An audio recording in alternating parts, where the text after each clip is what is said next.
大家好，我是香香。今天我们来做免揉膜的巧克力面包，口感柔软蓬松，浓浓的巧克力香味儿。做法很简单，哪怕没有揉面机器，也可以轻松做的一种面包。一起来看看具体做法吧。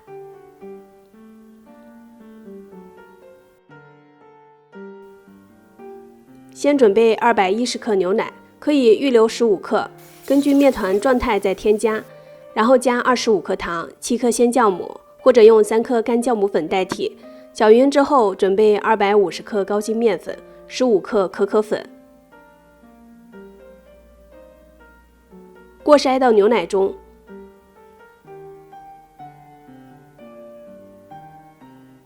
用硅胶铲子搅拌。如果发现面团太干的话，可以把预留的牛奶加进来。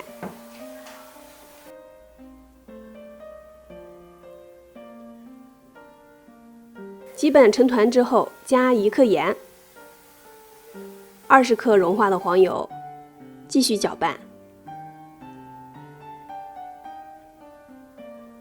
直到油全部被吸收。这时候面团并不光滑，没关系，密封起来，让面团休息10分钟。再下手揉面，大概1-2分钟就可以了。面团看起来比较光滑。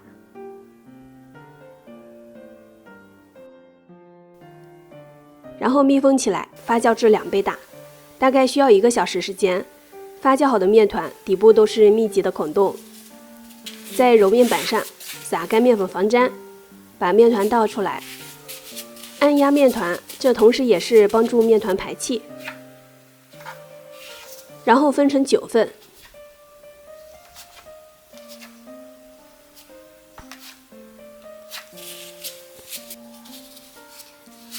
取1份小面团，像这样，向中心收拢面团，整理出光滑的一面，把底部捏紧，整理成圆球形就做好了。全部做好之后，依次摆放在模具中，密封起来，2次发酵30-40分钟。表面撒上干面粉装饰，烤箱180度预热10分钟，放中下层烤18到25分钟，也需要根据平常烤面包的温度和时间灵活调整。烤好的面包还有微微的余温，放在保鲜袋里密封保存，2天肯定不会变硬。